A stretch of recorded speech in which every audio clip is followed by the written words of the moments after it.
if you are looking for some support for current affairs, if you are a fresher, you are a working professional, you are a repeater, but you want some support for current affairs, then I have a program for you. I have given the brochure and also the announcement video link in the description. You can watch if you are interested. Right, class starts from 14th of February. Hello all, welcome back to Current Affairs Settler series. I am Guna Mathivanan from Office's IAS Academy. In today's video, we will be discussing our next budget basic concept, that is regarding fiscal deficit. What is fiscal deficit? Friends, if you haven't watched my previous budget basics video, please go and watch. Particularly, I explained about budget components. I explained what is revenue receipt, what is revenue expenditure, what is capital receipt, what is capital expenditure. Please watch that video, right? Revise that video and come, only then you will understand this fiscal deficit with complete clarity. Okay. So to understand what is fiscal deficit, we should first know what is deficit. So deficit is nothing but shortage. It refers to shortage. So assume my revenue is 1000. Assume my expenditure is 1200. So I have a shortage of 200. My expense is more than my revenue. I have shortage. This is called as deficit. Right?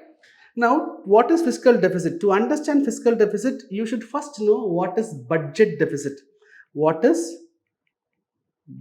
budget deficit? First, let me explain budget deficit. So, budget deficit is the total expenditure minus total receipt. So what is the total expenditure? That is my revenue expenditure plus capital expenditure minus revenue receipt plus capital receipt. So this capital receipt can be further expanded. It can be written as revenue expenditure plus capital expenditure minus revenue receipt plus debt creating capital receipt plus non-debt capital receipt. Right? So this is the definition of budget deficit. This is the definition of budget deficit. But there's a problem here. In this definition, there is a problem. To address that problem only, we came with fiscal deficit. So what is the problem in the budget deficit? What is the problem in the budget deficit? Let me explain with an example. Let me explain with an example what is the problem with the current definition. So let's assume that Guna's income. Guna is earning 1000 rupees. Okay. Guna's expenditure. So Guna is having an expense of 1500. So I have a deficit now. So I have a deficit of shortage of 500 rupees. So when I have deficit, see, someone comes and asks me, Guna, what is your income? I say 1000. Guna, are you able to save anything? I will say, sorry sir, I have a deficit of 500 rupees. Right? They will not appreciate me. This is not fair. My earning should be more or my expenditure should be less. But however, I have a shortage. Somehow I have to manage this deficit.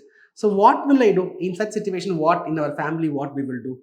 So we will try to find out, okay, if we have any asset, we will try to sell the asset and we will try to get some money. So for me, I have a ring. It's my asset. So I have decided to sell the asset. So sale of asset.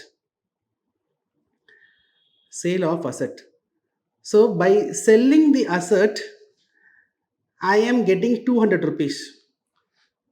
By selling the asset, assume I am getting 200. So now my income is 1000. That is my revenue. This is my revenue receipt. This is my revenue receipt. One-way transaction revenue receipt. Now sale of asset. This 200 is my capital receipt. This is my capital receipt. In particularly, I can say it is a non-debt capital receipt. It is not creating any debt and all, because I purchased a ring some time back. Now I am selling it. There is no debt for me, right?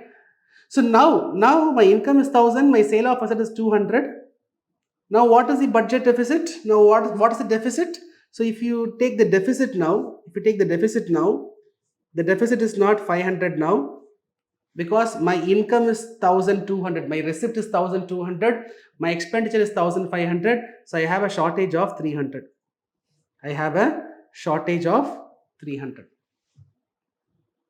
Because my income is 1000, by sale of asset I got 200, so 1200 is my receipt, expenditure is 1500, shortage of 300 deficit.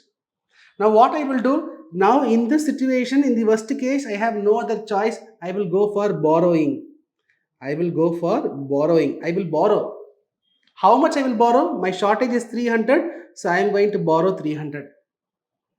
So this 300 comes to my packet. I have borrowed. So this borrowed amount, I will call it as debt creating capital receipt. Okay, so my borrowing is 300. My sale of asset is 200. My income is 1000. My expenditure is 1500. Now let's calculate the deficit. What is my total expenditure, sir? It is 1500. I am writing it here, 1500. Minus, what is my revenue receipt? It is 1000. Right? What is my borrowed amount? DCR is borrowed amount. That is going to be 300. Plus, what is the amount I got it by sale of asset? That is going to be 200. So now what happens? 1500 minus 1500. There is no shortage. My budget deficit says there is no shortage. Someone comes and asks me, Guna, what is your income? I say 1000 rupees. Guna, do you have any budget deficit? What is the budget deficit? I say 0. But do you think that I do not have any shortage at all? I have shortage. We noticed I borrowed 300. But when I ask the budget deficit, you will say 0 budget deficit. What is the reason? The reason is this budget deficit formula, the budget deficit definition that includes borrowing,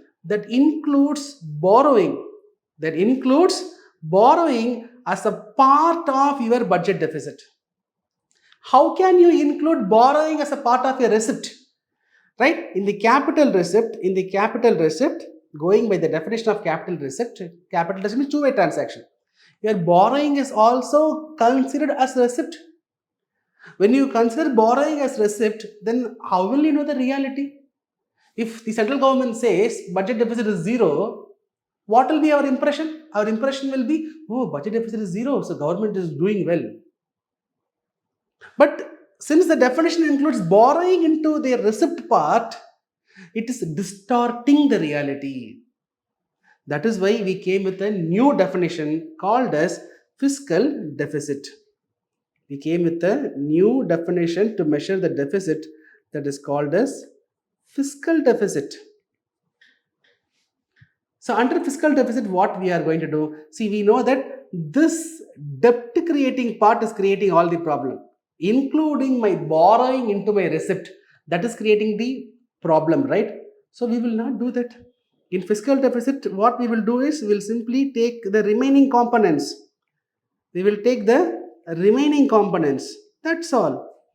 We will not include the borrowing into receipt. In the budget deficit definition, as a part of capital receipt, we include the borrowing part also. That is creating problem. So in fiscal deficit, it is very simple. We will not include the borrowing part. Without including the borrowing part, we are going to calculate the deficit. Right? So that gives you the fiscal deficit. So now what is the fiscal deficit? In our example, what is the fiscal deficit? In our example, our total expenditure is 1500 minus my revenue receipt is 1000. My NDCR, non-debt creating capital receipt, sale of asset, that is 200. So here we will add, okay, this is addition, friends. RR plus NDCR, okay. So here I am going to add So 1500 minus 1200. So I have a shortage of 300. So my fiscal deficit. Fiscal deficit is 300. So in the budget deficit formula, we were taking the borrowing part into receipt. That was creating all the problems.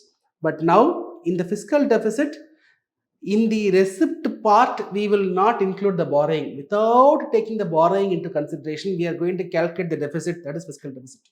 Very simple.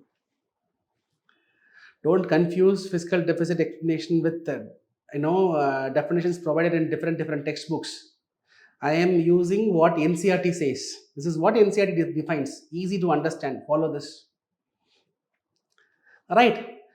NCERT also defines fiscal deficit in two other ways. So this is one way. This is one way to express fiscal deficit. That is RE plus CE minus RR plus NDCR.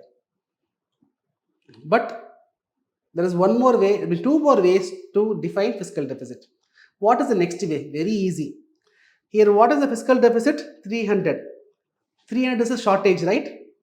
Now, what is the amount we borrowed to meet the deficit? What is the amount we borrowed? 300. What is the fiscal deficit? 300. What is the amount we have borrowed? 300. We borrowed 300 to make the deficit balanced, right? So, borrowed amount is 300. Fiscal deficit is 300. So, we can simply say the fiscal deficit is the amount which the government has to borrow. So fiscal deficit is the amount which the government has to borrow to meet the shortage, to meet the deficit. So you can simply say, if you come across the statement fiscal deficit is increasing, that means government borrowing is increasing. Fiscal deficit we have to reduce, that means the borrowings has to be reduced. Are you clear? So fiscal deficit is the amount which is the shortage amount, which is the amount which you will borrow, So you see 7 lakh crores of fiscal deficit means government is borrowing that much amount of money to meet the budget needs. That is what we have to understand. So this is one way of explaining fiscal deficit, or simply you can say it is the amount of money which has to be borrowed. That is another way of explaining fiscal deficit. There is one more way to explain fiscal deficit. To understand that next way, you should know what is revenue deficit. You should know what is revenue deficit. Let me explain that first. Revenue deficit is the revenue expenditure minus revenue receipt. That's all. Revenue deficit is revenue expenditure minus revenue receipt. That's all. Alright, only revenue component I am going to take. So now what we will do is, we will insert this definition in this equation 1. We will insert this expression in this equation 1. So what is equation 1? I will rewrite. What is equation 1? My fiscal deficit is revenue expenditure plus capital expenditure minus revenue receipt plus non-debt capital receipt. Now let me expand this. Revenue expenditure plus capital expenditure minus revenue receipt minus non-debt creating capital receipt. Now let me group these two. Revenue expenditure minus revenue receipt plus capital expenditure minus NDCR. Now RE minus RR is what is revenue deficit, right? So instead of that, I am going to use revenue deficit plus capital expenditure minus NDCR. So this is another way of explaining fiscal deficit. FD is equal to revenue deficit plus capital expenditure minus non-debt creating capital receipt. Right? This is the third way in which you can explain fiscal deficit. The first way is the simple explanation. This RE plus CE minus RR plus NDCR. Second is, you can say fiscal deficit is the amount which you are going to borrow, right? Or third way, you can express like this. Fiscal deficit is equal to RD plus CE minus NDCR. See, in my personal opinion, I like this definition the most. And compared to the above two, I like this expression the most. Why? Fiscal deficit is the amount which government is going to borrow. It can be in 8 lakh crores, 9 lakh crores, whatever. So what this expression says, whatever government is borrowing, that borrowed amount will be used. Government is borrowing 10 lakh crores. That borrowed amount will be used to meet my revenue deficit and will be used for meeting my capital expenditure, capex, constructions of asset. Right? We construct something, that is capital expenditure. So whatever we borrow, that will be useful for my capital expenditure, and that will be used for meeting my revenue deficit. Okay, in an ideal situation, whatever you borrow, that you use it for capital expenditure, don't use it for revenue deficit. In an ideal situation, right, a government can have fiscal deficit, that is okay, but the revenue deficit should be zero. Because what is revenue deficit? Revenue deficit means there is lack of sufficient revenue expenditure. Lack of sufficient revenue receipt to meet my revenue expenditure. What does RD means? Revenue deficit means what? When I have more revenue expenditure than my revenue receipt, then you will be having a revenue deficit. More revenue expenditure means what? More salary, more pension, more subsidies, more grants, more interest payments. When this revenue expenditure is more than what I earn, revenue deficit. See, a government should not borrow to meet the revenue deficit. See, let's take my case. Guna, I should not borrow to pay my monthly rent. I should not borrow to pay my EB bill. I should not borrow to pay my, let's say, groceries bill. I can borrow to pay EMI for my flat. I can borrow to pay EMI for my bike. That is okay. Something capital is created. So, even in individual case, I am borrowing to meet my capital expenditure. Welcome, sir. But I am borrowing to pay my rent. I am borrowing to pay my EB bill. That is not correct. So, government can borrow. Having fiscal deficit is okay. But that fiscal deficit should not go for meeting revenue deficit. The fiscal deficit, the amount you borrow, you use it for capital expenditure, great. Don't use it for revenue deficit. Right? So this understanding you will get in this third equation. But I'm saying this much. In the coming videos, I will show the numbers. Separate video, I will show the numbers. What is the current status? Where you will know what is our fiscal deficit, how much revenue deficit we are having, how much capital expenditure we are doing, all those stuff you will be getting an idea in the coming videos. So I hope you got some clarity on this topic. Very, very important topic. Watch the video again and again. Get complete clarity. You derive this on your own. Very simple. Right? Different textbooks in the market, they are giving different definitions. But friends, remember, whatever I have expressed here, it is based on the NCERT definitions. That is what is more important, reliable also. Any doubts, you can give it in the comment section. I hope the topic was useful. So I will see you tomorrow with another interesting topic. Till then, bye. Take care.